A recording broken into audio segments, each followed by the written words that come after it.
Welcome to qnawire.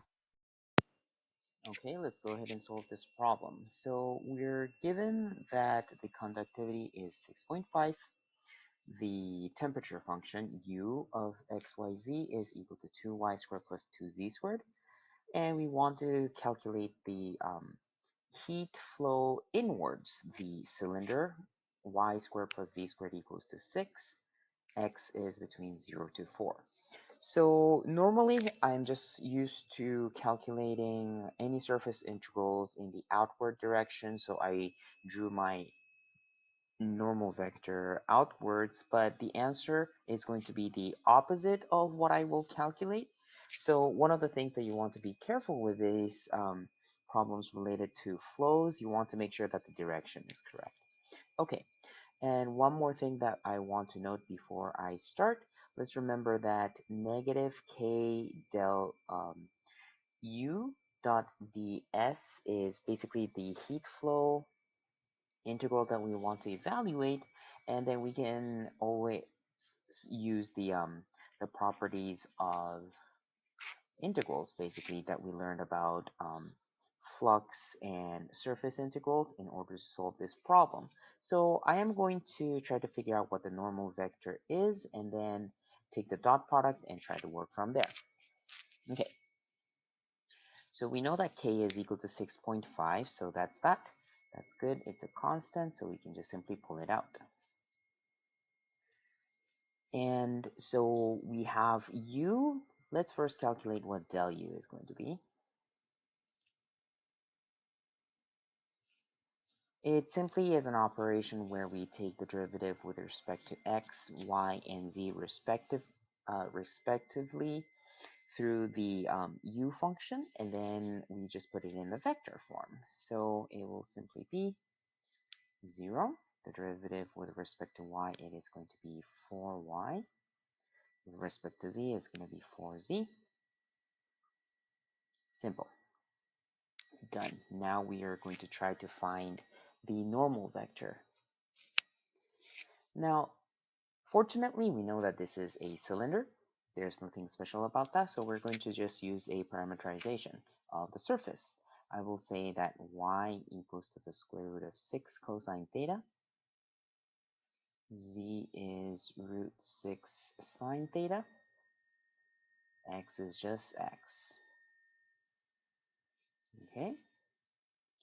So r, the vector r with respect to theta, the partial derivative, it is going to look like 0, comma,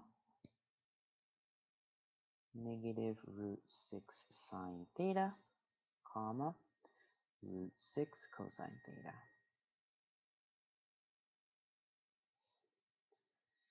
The partial derivative with respect to x, you'll get 1, 0, 0.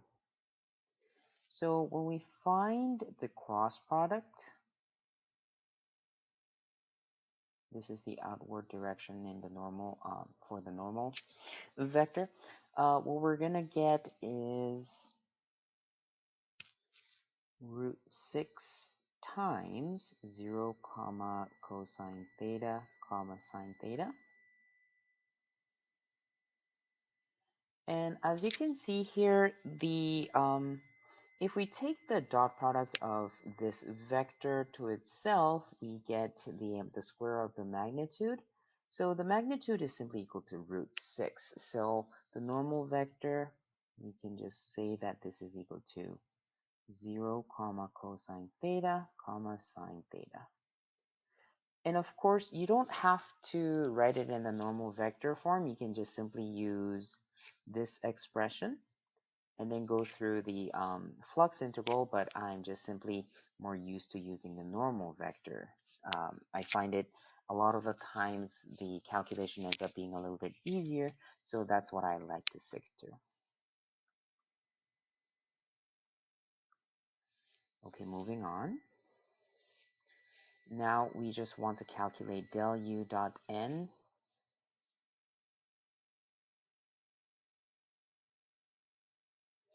Del u with respect to theta, we know that y is equal to root 6 cosine theta and z is equal to root 6 sine theta.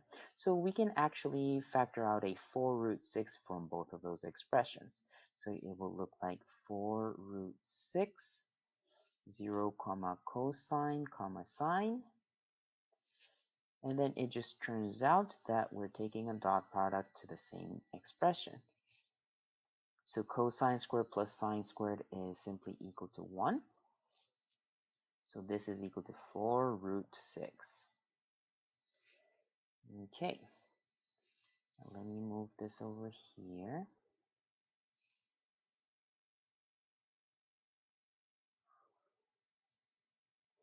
Let's do the rest of the work on the upper right. Now, the integration that we want to calculate was the double integral. We can pull out the negative k because it's a constant. Del u dot n is equal to 4 root 6, so I can also pull that one outside. Oops, can I move this? There you go.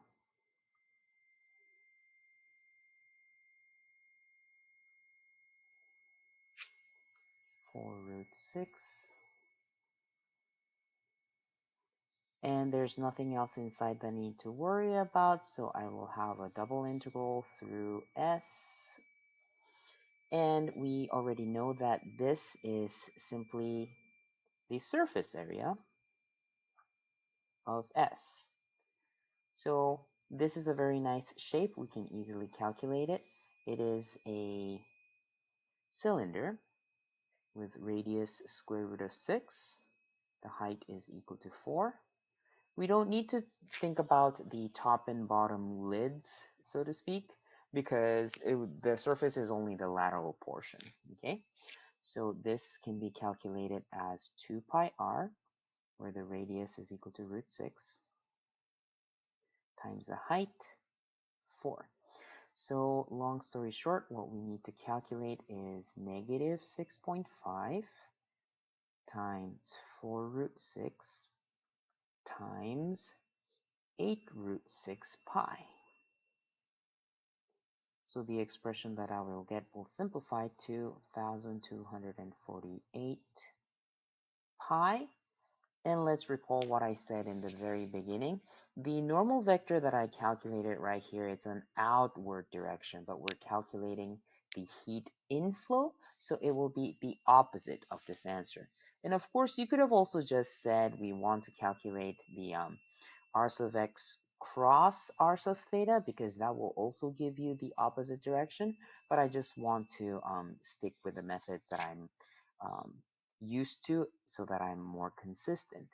Anyhow, the actual answer is going to be just this portion without the negative, and this is how you do this problem.